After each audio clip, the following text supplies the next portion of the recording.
Hello, how are you? I hope everyone is gesund, stark, und freilich, begashmis und beruchnis. I hope everyone is healthy, strong, and happy physically and spiritually. Today is Erev Shabbos Kodesh, Pashas Tetzaveh, Zayin Oder, Yemei Ledes, the Yemei Lulas, Talkos of Moshe Rabbeinu, and we have to understand the connection between all these inyanim, and it's also Pashas Zocher.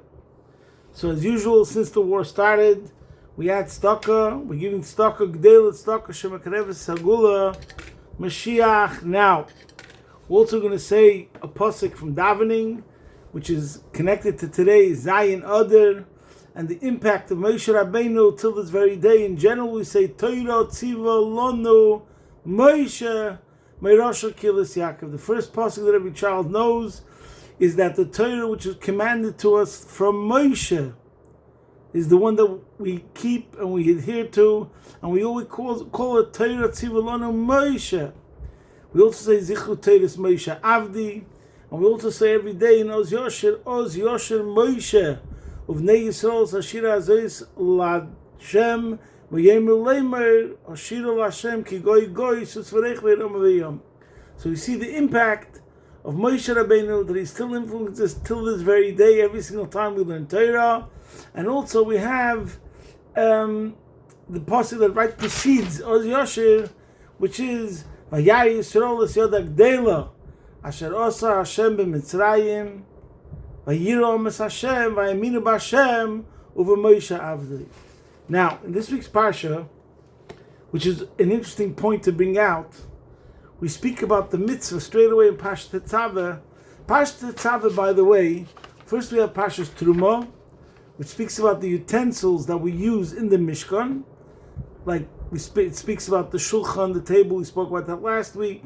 There's the menorah, how we made the menorah, and there was the mizbeach. So in this week's Parsha, we speak about the people that serve in the Mishkan, the kohanim, and it speaks about Big Day Kohuna, what they're meant to wear, the clothes that they wear.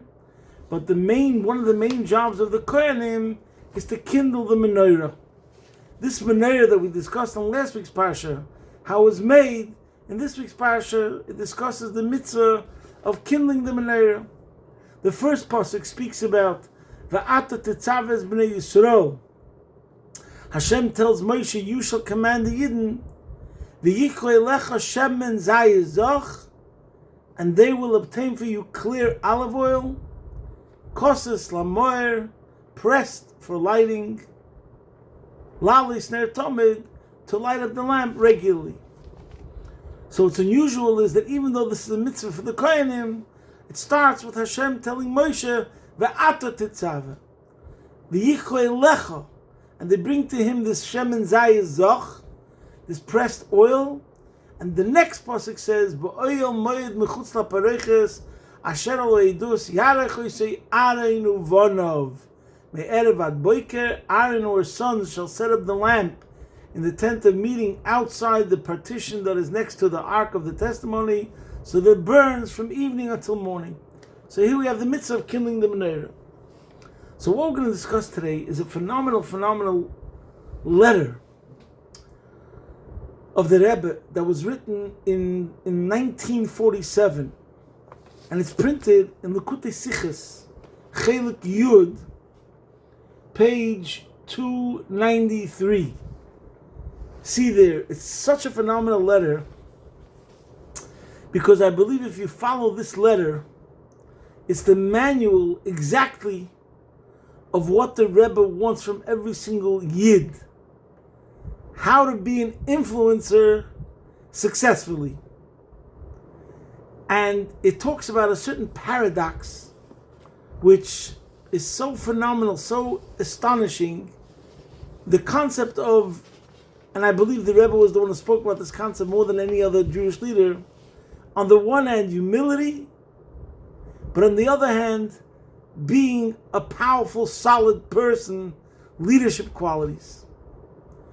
And this is the paradigm which I believe begins from Moshe Rabbeinu.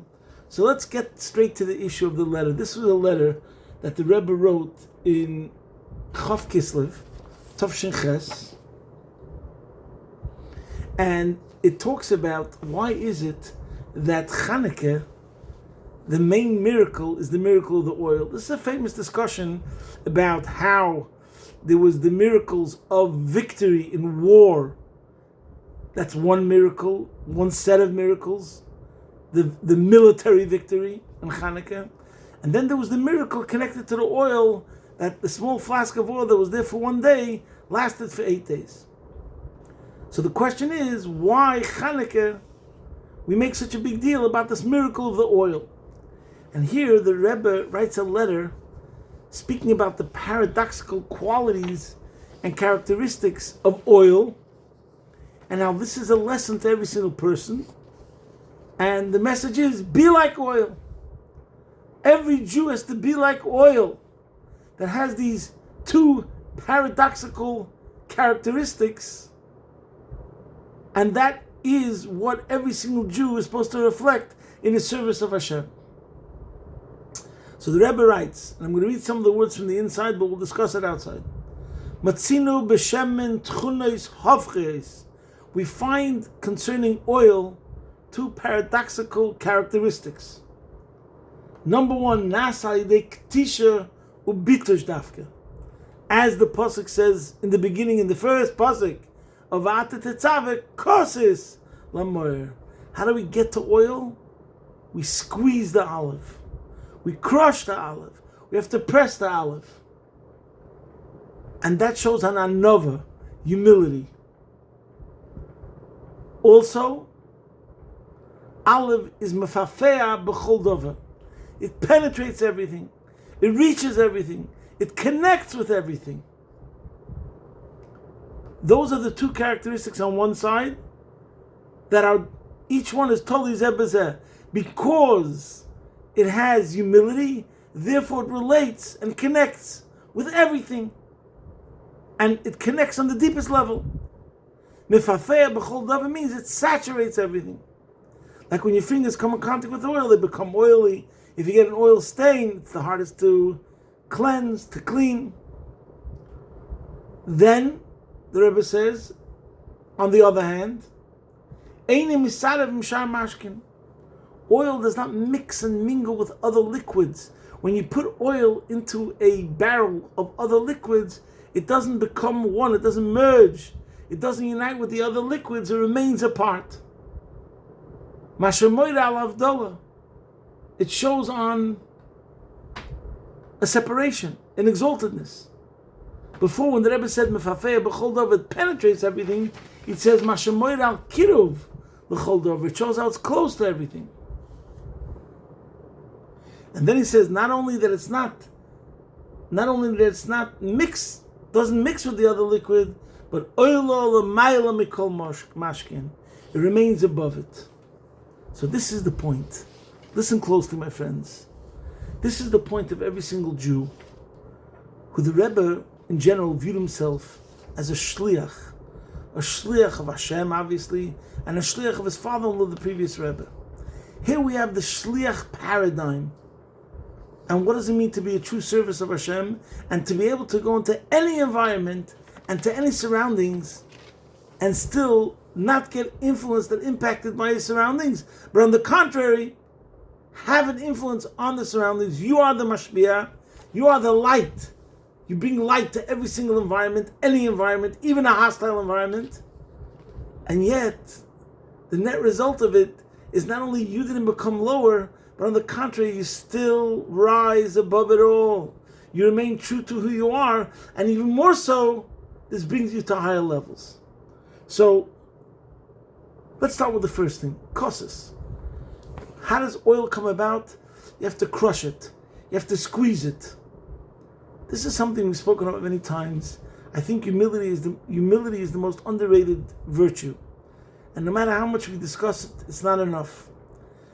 And over here, the Rebbe is saying a tremendous thought that we see in life. The person who's really powerful from within and humble, that's what it means, humble, that you don't have some inferiority complex, and that's why you're humble. No, you're humble because you realize there's something greater than yourself. You're involved in a greater cause. You're connected to a supreme being. So in Avodas Hashem, the Rebbe connects the humility, the anivus, with Kabbalas Oil Malchus Shemayim. There's a King of Kings. There's a King of Kings, and you were created to serve Him. And that's why you have this humility, because you're constantly in the presence of the super infinity, of the ultimate infinity. Kol HaKorav Korav Yoser Kala, because Kula Kamek Kala Choshev, because you're in the presence of infinity, therefore you're humble. So it's not coming out of a weakness. It's not coming out of an inferiority complex. It's coming out of, because you're one with infinity. So therefore you're completely humble, but you're really humble. And there's many aspects to that humility. You don't give credit to yourself. You don't think you're something special. And because you're humble, therefore you're amazing at the go along to get along. But again, not because you don't have virtues, not because you don't stand for certain principles, but because when you see another person, because you're humble, you respect that person. You makabel is kol adam b'seva panim yafos. You connect with him at the deepest level because he feels that you recognize him and you accept him because you see his qualities, whoever he is. So therefore these two things go together. Because you are kosses, because you are humble, you are oppressed. So therefore Lamar, you could illuminate everything and everything. You mafafeh b'kuloi, there's nothing that you cannot reach. There's nothing that you cannot connect with. There's nothing that you cannot saturate. We spoke this once before concerning Pesach, where we say, the Rebbe has a mighty kavod, that at the beginning of the Seder we say, Kol dich v'yesev yechol, my house is open door policy, we're ready to accept everyone. And the Rebbe says a word, why does the Seder start with that statement? And the Rebbe says, because that's the measure of a free man. Are you a free man? Are you a ben chayrin?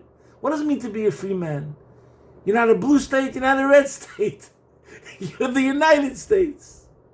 A free person could go out of his, whatever his political party is, whatever his disposition is, whatever his temperament is, and it's open door policy. He could sit at the same table with every single person.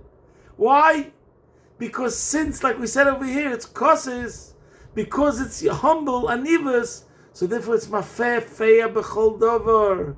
There's nothing which he looks at that's lower or worse or outside his sphere of influence, because he's the opposite. I'm not opposite any of the Jew. Doesn't mean I have to agree with everything he says, but I can respect him totally. And we could always sit at the same table. So that's how the two things go together, the humility and being able to connect with every single person. But at the same time comes the other paradoxical aspect, which is the leadership quality, that even though a person could relate and connect with every single other person and accepts them, nevertheless, he remains true to himself. He's connected to a higher source. He's connected to Shulchan Aruch. He's connected to Torah. There's Torah values. As the Rebbe spoke many times on the Mishnah, Umekarvon la Torah. We have to always remember that we can't dilute the truth. We accept everyone, and we speak to everyone, and we're nice to everyone, and we have Avos Yisrael, mefafeh b'chol davar. We reach every single Jew, and there's no Jew which is left out and not invited to my table. But nevertheless, I have to remain true to my principles, and to, as we come to the next point, which even though we penetrate everything and saturate everything, but it's einem is out of him shar mashkin. If I'm on shlichus somewhere in Pakistan, Afghanistan, Las Vegas, Australia, it doesn't mean that I become like everyone else over there, but I'm there on a mission. My mission is to kindle the menorah and bring light over there, but yet remain above it. Be a part of it, yet apart. That's the whole idea. And not only that, the ultimate is that not only do we not mix where we're ever going, but we rise above it. And that means that when you help another Jew, when you're involved in shlichus, when you're working for a greater cause, ultimately you have to realize that the Rebbe said many times that you become elevated yourself. And we see that all people that are oisik b'tzarchei tzibur, and they're involved in working for a community, in communal work, and this is today agreed by all psychologists. If you want your happiness, if you really want to be happy, get involved in a cause that's greater than yourself, and that will bring you the greatest happiness, and that's how you continue to rise. And because you look at yourself as somebody who your standard is not getting lower, therefore you don't set your standard based upon everyone else. Imagine you have a Rosh Hashiva. He's a super genius. He learns with students. He learns with them the Talmud. But he constantly tells himself and he challenges himself, you know what, I'm going to try to say today something new that my students never heard before. Try not to repeat. And he's always working on himself, trying not to repeat, because he himself wants to find new ideas, new challenges. He's constantly challenging himself to rise to greater heights. And that's what it means, that through working with others, you yourself become elevated. But it starts by you're not measuring yourself according to any other standards, but you're measuring yourself according to what the Eibishter wants from you, what the Rebbe wants from you, etc. This is also connected to another concept, which is going to be in next week's Parsha, that Moshe Rabbeinu says, and he asks of Hashem that we should have something called V'niflinu. That means the Jewish nation is distinguished. And on a personal level, I'm saying every single chassid, every single Jew has to look at himself and always ask himself, there's a Tom, Dick, and Harry, there's a Gentile, and then there's a Jew, B'nai Yechidah Shel Melech Malchem Lochem HaKadosh Baruch Hu. Hashem chose us. So the question is, what is my standard? Is my standard commensurate with royalty or not? Are we like Kohanim? We're a nation of Amlechas Kohanim v'goy Kodesh. And this is the message over here, what the Rebbe is saying about be like oil, exactly as we described today. And the beauty of this is so awesome that we have this humility on the one hand, total humility, kosis, Lemoir, Kabbalah Seil. But at the end, once you have real Kabbalah Seil, Eved Melech Melech, the subject of the king becomes like the king. And in a way, again, it's so beautiful and something we can elaborate how it's all over in Chassidus. This year, in the Maimor of Basi Legani, there was a concept that the Oirin Soif, Hashem's infinity, is Lamaila Maila Adin Ketz or Lamata Mata Adin Tachlis, which means it's above, and beyond, and it goes down to the lowest level. So people didn't discuss this aspect of it, but I'm going to repeat you a word which is printed in a Sicha of the Friediger Rebbe. It's a Sicha of Shvi Shel Pesach, Tov Reish Tzadik Vov. In the new print it's page 146. In the old print it was page 135. And it says there as follows. Listen, my friends. Rabbeinu Azakan Omar Pam, the Alter Rebbe once said, when the Rebbe gewollt Metzai sein, when the Rebbe, the Mezuche Magid, wanted to describe the Reimemus from Zayden, the exaltedness of my grandfather, he called the Baal Shem Tov his grandfather. The Magid, the Mezuche Magid, said it as follows, described it as follows. Ki Reimemus HaMelech Adir, imagine the greatest exaltedness and glory of a powerful king, who kilo negedem Reimemus from the Rebbe. That's like nothing compared to the exaltedness of the Rebbe, the Baal Shem Tov. When as the Geret wegen dem Bittel from the Baal Shem Tov, when he spoke about the humility of the Baal Shem Tov, he said, Ki ish oni meduke, hashofel v'nivze b'yoser b'einei atzmai. If you could imagine the poorest person who's completely crushed and feels like nothing in his own eyes, einei be'erech l'gaba bittel shel Baal Shem Tov. This doesn't compare to the sense of nothingness and self-nullification of the Baal Shem Tov, his humility. And when the Alter Rebbe used to repeat this, he would say, Hertiden, listen to this, Jews. Was the Rebbe gesagt, what my master, the Maggid, said, Das ist der Inyan Euren Seufel Meila Adin Ketz This is what it means that we speak about the Infrei of Hashem, that it's above and beyond, above and beyond, to no end, and down below, to no end. And then the Alter Rebbe sich verkeikelt in dveikes mameruba. And then the Alter Rebbe would get lost in a trance and for a long time. This is what the Pinchas Rezer said. So this is really the story of Judaism and Avodas Hashem, the story of leadership. And there's a famous saying, I forgot which Rebbe said, that he always kept two pieces of paper, two slips of paper. In one pocket he had a slip of paper which said, V'anechi ofa ve'efer, and I am nothing, I am but dust and ashes. And the other pocket he had a slip of paper that said, B'shvili nivra elam, for me the world was created. So this is what it means, to be a true leader, you must have humility. And to be successful, you must have humility. So it's leadership, but permeated with a sense of public service. You're in public office. You're working for the public. It's about them. And then you go from level to level and you have the right shtel, the right solidity. And this we learn from Moshe Rabbeinu, the same thing, the first leader, number one, concerning Moshe Rabbeinu. It says, "V'ish Moshe ya'onav mikol ha'adam asher al pnei ha'adama." I don't want to elaborate, but the verse itself, in the Torah itself, says that Moshe was, "V'ish Moshe ya'onav mikol ha'adam asher al pnei ha'adama." It says about Moshe Rabbeinu that he was the most humble of all people. So here we have the paradigm of Jewish leadership. To be the truest leader, you must be the most humble. And that's the measure of greatness. My friends, if we speak about any great person, the first question you have to ask is he humble? And if he's not humble, he is not a great person. And he's not a great leader. Sorry. And we see this from the Torah. So Moshe Rabbeinu v'ish Moshe haya'onav mikol ha'adam asher al pnei ha'adama. But at the same time, when you learn the Torah and you learn all the stories of Moshe Rabbeinu, we see that we're not dealing with some meek, mild pacifist. We're speaking about a leader, a warrior, a fighter, and so on and so forth, constantly with Paroi.